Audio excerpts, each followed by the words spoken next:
নমস্কার, এনটিভি ডাব্লিউবিতে আপনাদের প্রত্যেককে স্বাগত জানাচ্ছি।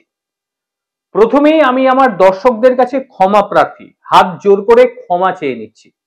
তার কারণ আজকের এই প্রতিবেদনটা করার মতন আমার কোনো রকম ইচ্ছে ছিল না, কিন্তু আমি বাধ্য হলাম করার জন্য। কারণ যেভাবে এই পাশের অশিক্ষিত বর্বর দেশটা অত্যাচার করে যাচ্ছে, খুব ডিস্ট্র্যাক্ট হয়ে যাচ্ছি আমি, যে কারণে এই প্রতিবেদনটা করছি। চেষ্টা করব অন্তত মুখের ভাষাকে খারাপ না করা, কারণ আজকের প্রতিবেদনে মুখের ভাষা তো খারাপ হওয়াটা একেবারে স্বাভাবিক। কারণ এরা যা শুরু করেছে এটার জবাব দেওয়াটা আমার মনে হলো যে গুরুত্বপূর্ণ প্রতিবেদনগুলোর আগে এই সমস্ত কুকুরগুলোকে জবাব দেওয়া ভীষণভাবে প্রয়োজন। এবার যেটা বিষয় সেটা হচ্ছে, আপনারা জানেন যে নরেন্দ্র মোদী ইতিমধ্যে বিদেশ সফরে রয়েছেন।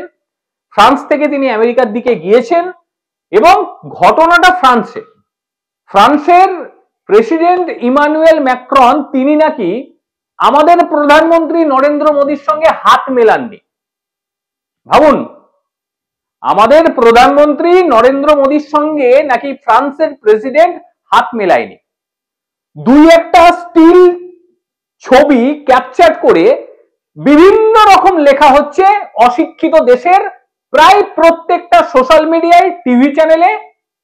একদম যাতা অবস্থা, নাকি আমাদের প্রধানমন্ত্রীকে ফ্রান্স পাত্তাই দিচ্ছে না।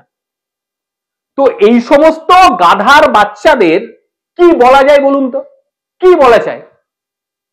প্রথম কথা, এদের মানে কি বলবো, এরা তো জন্ম নিয়েছে পরের ক্ষমতায়, এদের নিজের ক্ষমতায় তো জন্ম হয়নি। কারণ এরা এতটাই দোগলা, গোটা ভিডিওটা দেখানোর মতন এদের কিন্তু সেই জোর নেই। কারণ যাদের জন্মতে প্রশ্ন চিহ্ন, তারা কি করে সামনাসামনি এসে কথা বলবে বলুন তো? ওই দুই একটা টুকরো ছবি নিয়ে তারা দেখাচ্ছে নরেন্দ্র মোদীর সম্মান একেবারে ধুলোয় মিশিয়ে গিয়েছে।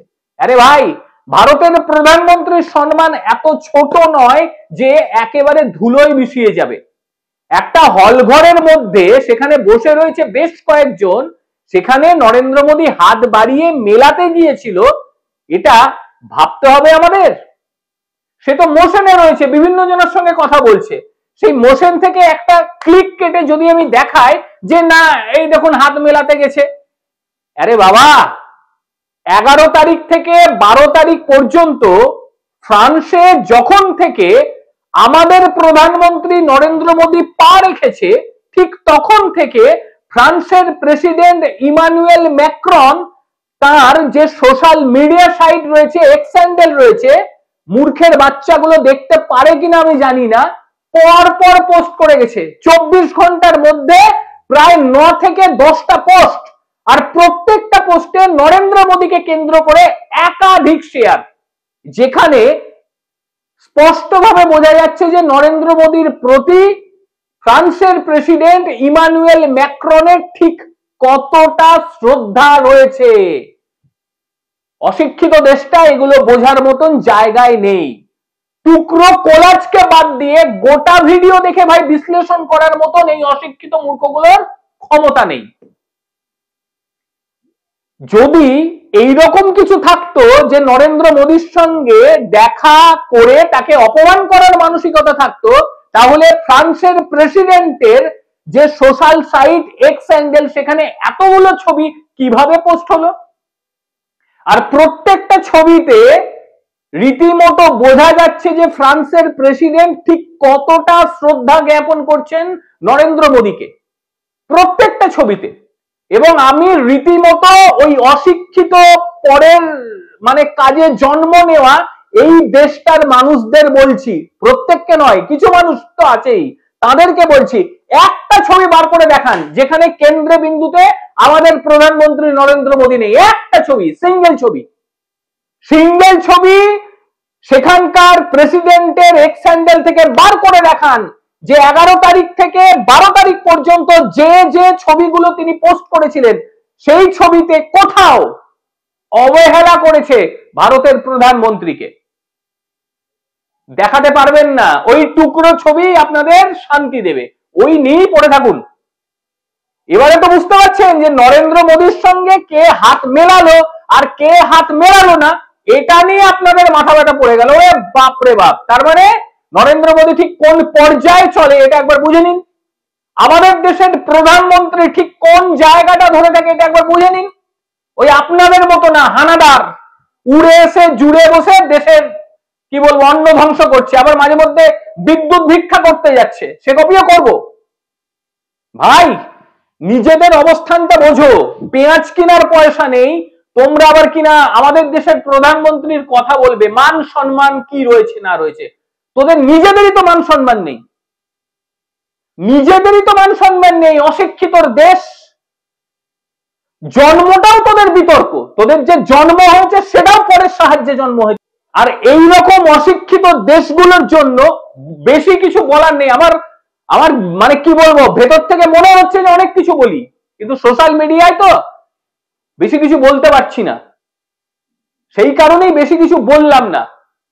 কারণ ভারত কি, ভারতের প্রধানমন্ত্রী কি, সে যখন যেখানে পা রাখে সেখানে পা রাখার পরে সেখানকার দেশের মানুষজন সব সময় চেষ্টা করে কখন ছবি তুলবো আর সোশ্যাল মিডিয়ায় পোস্ট করব। এমনটা নয় যে তাকে কেউ অবহেলা করে, অবহেলা করার মতন জায়গায় সে নেই। অবশ্য তাদের জন্য বলছি, কি জন্য বলছি, খারাপ লাগলো কারণ যেভাবে খবরগুলো সামনে আসছে, অনেকে আবার আমাকে মেসেজ করেছে, মানে পার্সোনাল এনটিভি ডাব্লিউবির সাইডে আবার মেসেজও পাঠাচ্ছে, কই এটা নিয়ে কিছু বললেন না কেন, এড়িয়ে গেলে। এড়িয়ে যাওয়ার কিছু আছে নাকি? এড়িয়ে কিসের জন্য যাব?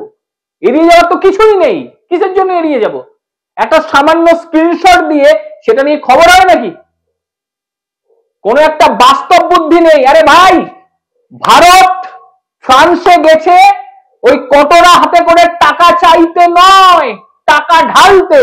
ওপেন ডিল চলছে, ডিল, কয়েকশো কোটি টাকার ডিল চলছে। ভারত জিনিস কিনবে, ভারত থেকেও জিনিস আসবে।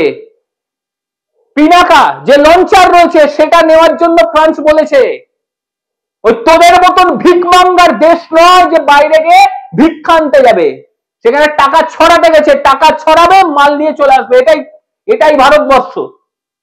আর ভারতকে নিয়ে বড় বড় কথা বলছে। আগে পেট ভরে খেতে শেখ, আগে পেট ভরে খা, তারপর কপিগুলো করার মতন জায়গায় রাখবি, তার আগে নয়।